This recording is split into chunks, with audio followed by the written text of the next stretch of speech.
Nah, I like yours for sure, man. He definitely everything Madara did, Obito did. So everything Jordan did, Kobe could do. So I'm with it. All right. So now let's go over to the Sand Village and look at. I forgot what his name was. Something demon. I forgot what his name was. But Gaara. What you The got for Gaara? Shikaku.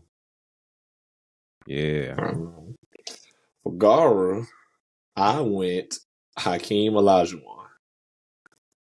And first thing they mentioned about Gara was what? When we first met him, not the, that he was obviously scary and all that good stuff, but when they first started talking about Gara and what he could do, first thing they mentioned, he got the ultimate defense.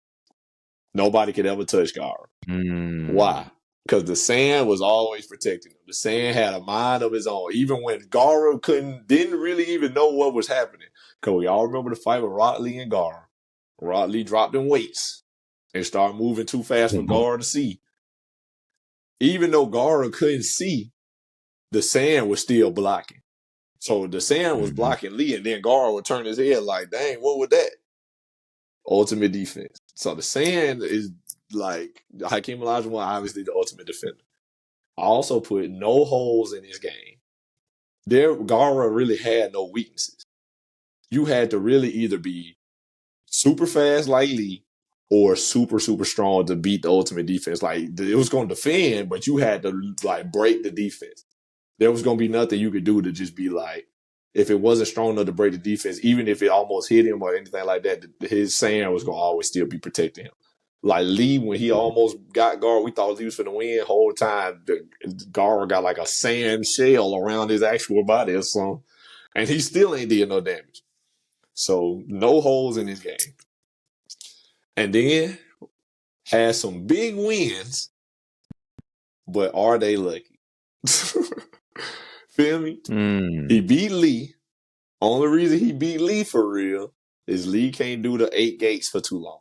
So he kind of Yeah. survived the 8 gates in that Chunin exams fight. Then he got ready to kill Lee. And then that's when Mike got stepped in. Then him and Lee ended up beating Kimimaru when they went to chase Sasuke. Kimimaru was finna win that fight. But he died from his sickness before it happened. Remember when he was right here finna stab him and everything, and then he died. Some big wins. Are they lucky? Mm. Hakeem Olajuwon got 2 rings. Is he just lucky Michael Jordan wasn't in the league? Then, that's a conversation for another day, whether or not we think they would have still won. But like I said, he got 2 big wins, 2 big rings. Gara got some big wins. Ended up losing to Datara when Datara took him captive and, took him to the Akatsuki lair and stuff like that. But 2 big wins, 2 big rings. Are they lucky? Feel me? Mm. But, you decide how you feel about it. But anyway, that is my reasoning behind the Hakeem Olajuwon pick. Okay, it's interesting. Interesting. Progress is not about perfection and being perfect. It's about making growth no matter what. It's about pushing yourself to the limit and beyond those limits. Every challenge that comes your way, you're overcoming them. And it's about striving to become more and doing more. Every single step, every single day, every single dribble is a victory. You've won as long as you're making progress. Because progress is the only goal. So invest into that progress, invest into that dream. Get yourself a reminder that progress is the only goal. All right, so for me, Gara was a character that was fueled by pain and just anger. Like he was just, besides him being scared, it's like he was fueled by the pain of how his dad raised him and treated him and everything, and he was so angry about it all the time. Remember looking like his rewind of his childhood, he would just be like, "Dad, why are you doing me like this?" And he just gets so angry when he got older, and he just like, "All right, bro, forget all this. I'm just like, I'm hurt by my dad. My village don't like me. They're scared of me and everything. Look at me like a weapon. Like look at me like I'm so wild and just this reckless thing. They don't even look as a human being. Like this thing over here. Like the like I could say his nanny. I think something like that. Who kind of like babysit him, whatever. Yeah. She got scared of him, but all them people were just terrorized by him because he was just so wild and he couldn't control his power. He has a period where he's alone and kind of has a person willing to work with them. He kind of pushes them away to an extent. And it's like, bro, Naruto's right here to rock with you and be a friend. He's like, no, I'm alone. Nah, bro, you got me. Like, I'm your friend. Friend? Oh, man. So, His friend. what is that? All I have is my siblings. That's all I have. But yeah, that's Gaara. And he realized that he has friends and he wants to help them, but he doesn't have to do it alone. He realizes this at some point. He's like, okay, I do have a friend in Naruto, but I also have pretty great siblings. Like I kind of use them as tools a little bit, and I kind of uh place them at a distance, but they are like basically like my friends to look after me. I look after them. But like more people in the sand village rock with me. People in Hidden Leaf aren't that bad. All right, cool. And he at the end of Shippuden in Boruto, he has this like super weird remake where it's like, is that Gaara? Did we? This the same show? Hey, this is spoof of it, right? There's got to be some type of weird little mix up here, and it took his edge away completely. Like I look at Gaara totally different when I see that version of him. So with Gaara, I went Westbrook. Okay. Westbrook is a guy. Westbrook is a guy who he just plays. He's not an angry person, I don't believe, but he just plays like every time you see him play, it's like, who pissed you off before the game, bro? Like who? Somebody said something for you every single like all 82 games. Somebody said something about you, and you just get pissed off, and you play that way the whole time. That's why he plays the whole time. He feels like somebody hurt him. His girl called him for the game, said finna break his heart, and he's going for 30 because of that. Like that's how he plays every single night. Then he had a period where he's kind of going at things alone. But before that, KD was like, man, we won 2 points. We're doing this thing together. And then we still know the full story exactly what happened between them two. But they split off. And he's like, well, I'm all I got, bro. Like, I ain't got KD. I ain't got no friends. I'm alone in this thing. I'm going to have to carry OKC by myself.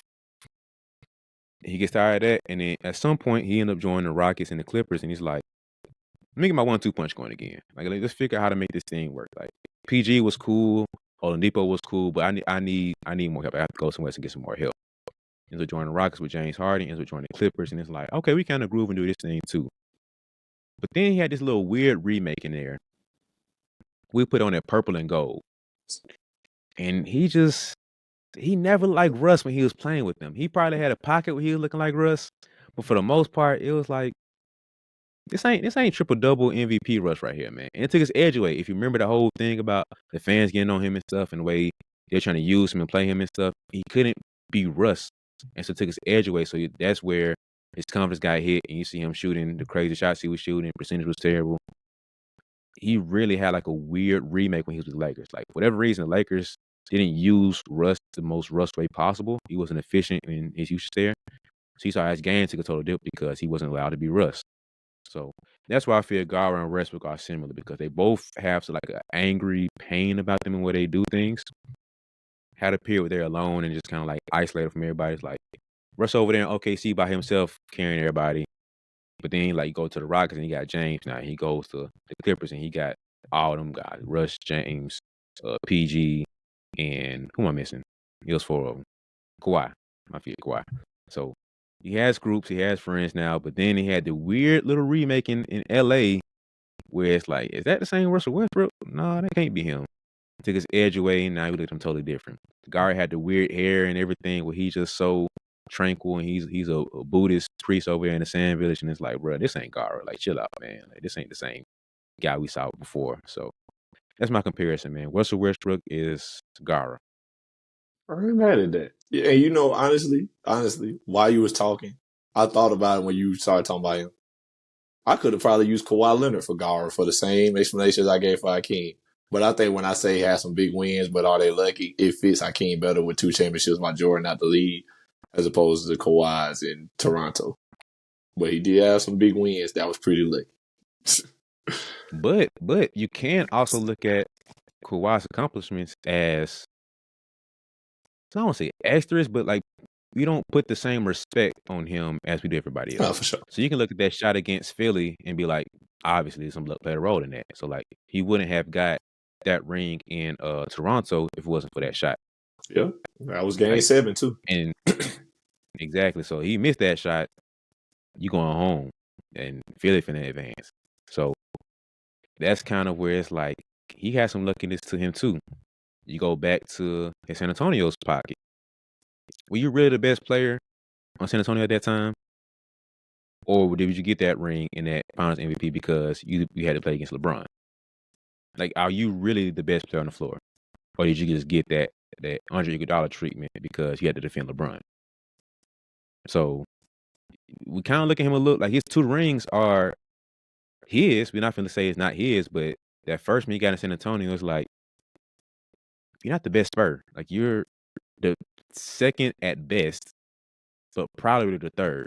Looking at Timmy, it's still Timmy team, but Tony's kind of like had the reins in the last couple of years a little bit, and Tony had that Finals MVP in whatever year that was. So we kind of look at their team still. We look at you better than Ginobili because you played defense and Ginobili's getting old at that point. So we're not looking at you as this is your team and you kind of just took over and you dominated. It's kind of like you kind of fell into it. You know, you took it, you fell into it. And then, like I said, the whole thing in Toronto where this team wasn't built around you. You just got traded to a team that went to the conference finals last year and just kept running into LeBron. And I question this a lot, man. If you kept that Raptors team together and LeBron, like, you know, we remove LeBron from the equation, they might still win. Yeah, for sure. So Kawhi could still fit there, man. Like, I don't know. Yeah, I mean, we ain't got to get into it too much. I just think that they definitely was synonymous in that way too. The same stuff I said about Hakeem, I could have said about Kawhi. But I like your Russ pick also with as far as like the hatred and the anger that he played with, and then the remake just don't look right. They don't feel the same. I definitely could see that for sure because it was a lot of that energy, especially when he went to the Lakers. When he went to the Wizards, forget the Lakers. When he went to the Wizards, it was like, oh yeah. Russ on the Wizards, that just don't seem right. Then he went to the Lakers. Everybody, some people had a little hope. Some people was like, nah, this ain't gonna fit. And we see how it went. So we ain't got to get into that. But yeah, I see why you But the would only know. reason I didn't mention the Wizards is because he still played like Russ. Still averaging It triple looked double. weird. Like, image wise, it's like him and Washington Wizards, they look ugly. But his playing wise, he still was playing like Russ. He still had triple doubles. I don't remember if it was 1 or 2 years he had it there, but he still had triple double seasons there. So that's why I didn't mention that one into it. But as far as like his look and the game, it's like, what are you doing in that Lakers uniform? But this is not Russell Westbrook. So yeah, I think that's a good fit for him. Yeah, when he was in Washington, I remember that. I mean, we can say I'm just want to throw this in there. We can move on, but I remember somebody told that story. I can't remember who it was. They said, they ain't made the playoffs, and at their last game, Russ walked over to get the ball from the ref or whoever had the ball or whatever, and he like, why is he taking the ball, the game ball? And I thought about it, like, oh, he just averaged a triple double again. He said, you want the game ball from the leg? It's like it didn't even mean nothing. Like, oh yeah, why does he want the game ball? What do you do? Like, but just averaged a triple double for the 3rd straight season, brother. But yeah, shout out to Russ, man. Hopefully that the Nuggets. I mean, I really don't. I want the Bucks obviously to win championship with my boy, but I mean, I wouldn't be mad if Russ got him a ring at this point, just cause. Yeah. But all right, man. Let's move on to Orochimaru. Scroll down. Orochimaru. All right, for my Orochimaru. Hey, where is it?